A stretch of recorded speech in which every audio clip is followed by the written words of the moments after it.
एक रिपोर्ट के मुताबिक हॉलीवुड अपनी ओल्ड मूवीज को डिलीट कर रहा है। वजह यह है कि अब उसके पास स्टोरेज मजीद नहीं है कि वो इन पुरानी फिल्म्स को अपने पास रखे, जिसकी वजह से अब वो अपनी इन पुरानी ओल्ड मूवीज को डिलीट कर रहा है। अब जरा आप अंदाजा लगाएं कि हम इंसान एक दिन में कितना डेटा प्रोड्यूस करते हैं। न जाने कितनी वीडियोस यूट्यूब पर अपलोड होती हैं, फेसबुक पर और इंस्टाग्राम, टिकटॉक पर अपलोड हो रही हैं, और ये कितना डेटा बनता है। अब इंसानों के पास डेटा स्टोरेज के लिए कमी पड़ रही है। तो क्या इंसान मुस्तकबिल के अंदर अपने ही डीएनए को या फिर किसी भी जानदार के डीएनए को एज अ मेमोरी यूज करेगा? जानेंगे इसी चीज को आसान अल्फाज के साथ, तो वीडियो को एंड तक देखते रहिएगा।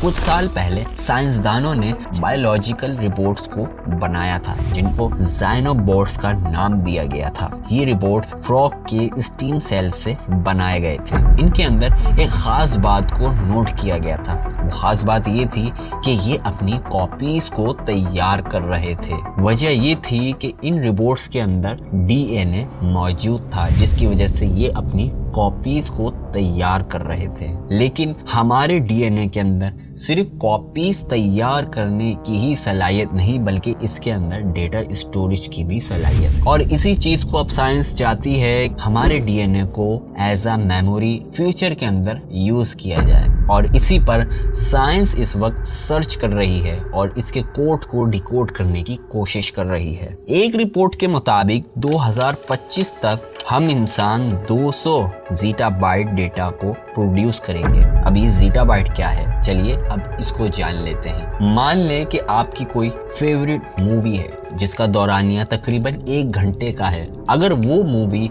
आप मुसलसल 12.5 करोड़ साल तक देखते रहें और इसको सेव भी कर लें, तो इसकी मेमोरी तकरीबन 1 ज़ीटाबाइट के बराबर होगी। और हमारी बॉडी तकरीबन 37 ट्रिलियन सेल से मिलकर बनी है। मतलब कि हर सेल के अंदर एक न्यूक्लियस होता है और उस न्यूक्लियस के अंदर डीएनए, और इस डीएनए को अगर हम देखें तो इसके 4 मेन न्यूक्लियोटाइड्स होते हैं, और यही न्यूक्लियोटाइड्स इसकी सीक्वेंस को बनाने में मददगार साबित होते हैं। और यही न्यूक्लियोटाइड्स 4 बिलियन कॉम्बिनेशंस को तैयार कर सकते हैं। अगर हम इन न्यूक्लियोटाइड्स को 0 और 1 से रिप्लेस कर दें तो ये एज अ डेटा स्टोरेज की कैपेसिटी रख सकते हैं। अगर हम इन न्यूक्लियोटाइड्स के कॉम्बिनेशन को समझें और इनको पेपर पर लिखना शुरू करें, तो ये पेपर्स जमा होते होते मीनार पाकिस्तान को छू जाएंगे। अब आप अंदाजा लगा सकते हैं कि ये न्यूक्लियोटाइड्स कितने अहम हैं हमारे डीएनए के अंदर। और अगर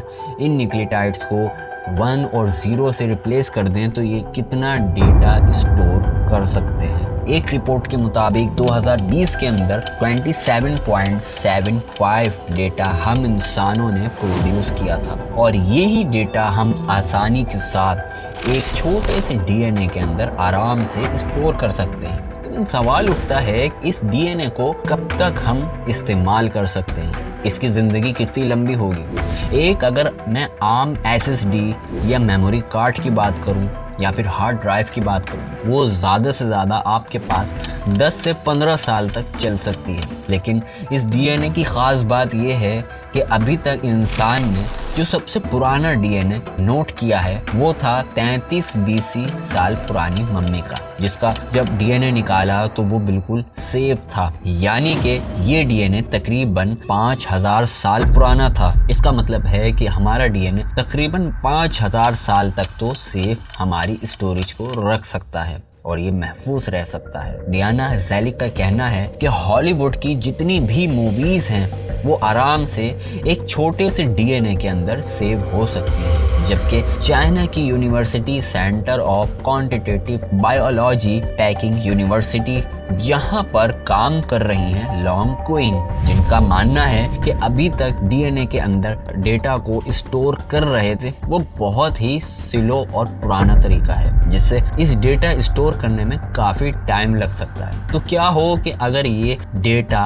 एज अ प्रिंट हम इसके अंदर कर दें, यानी कि अभी तक इंसान एक बाइट एक डीएनए के अंदर स्टोर कर रहे थे, लेकिन अगर हम एक डीएनए के अंदर इसको बहुत सारा डेटा एक साथ प्रिंट करें तो वो बहुत जल्दी होगा, और ये डेस्कटॉप डीएनए प्रिंटर की मदद से किया जा सकता है। लॉन्ग कॉइन ने जब इसके अंदर डेटा को अपने तरीके से स्टोर किया तो इसके अंदर 97% एक्यूरेसी थी, जबकि 3% इसके अंदर एरर भी आया था जब इसके अंदर से डेटा को रिट्राइव किया गया था, यानी कि इसमें से निकाला गया था। इसी तरीके से जब सर्वे किया गया और चंद स्टूडेंट्स को डेस्कटॉप डीएनए प्रिंटर उनको दिया गया और इनको ये कहा गया कि इसके अंदर डीएनए के अंदर डेटा को प्रिंट करें। जब उन्होंने इसके अंदर डेटा प्रिंट किया डीएनए के अंदर और फिर उसके बाद इसको रिट्राइव किया, मतलब रिसीव करने की, वापस बाहर निकालने की कोशिश की, तो ये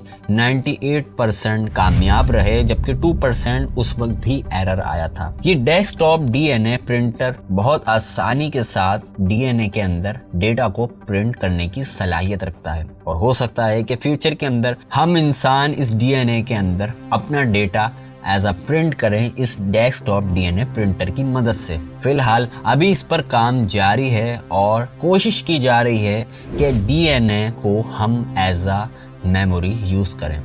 और जब बात डीएनए की आती है तो डीएनए जानदार चीज़ों का होता है, मतलब कि हम सब्जी, फल या फिर कोई भी ऐसी जानदार चीज़ का DNA as a memory use कर सकते हैं, और हम उसके अंदर कई जीटाबाइट डेटा को स्टोर कर सकते हैं। आपको ये जानकारी कैसी लगी ज़रूर कमेंट्स में बताइएगा। वीडियो अच्छी लगी है तो इसको लाइक कीजिएगा, चैनल को सब्सक्राइब कीजिएगा और बेल की घंटी को ज़रूर दबा दीजिएगा ताकि हर आने वाली वीडियो का नोटिफिकेशन आप तक पहुंच सके। मैं मिलूंगा फिर एक नई इंटरेस्टिंग वीडियो के साथ। अपना ख्याल रखिएगा एंड गुड बाय।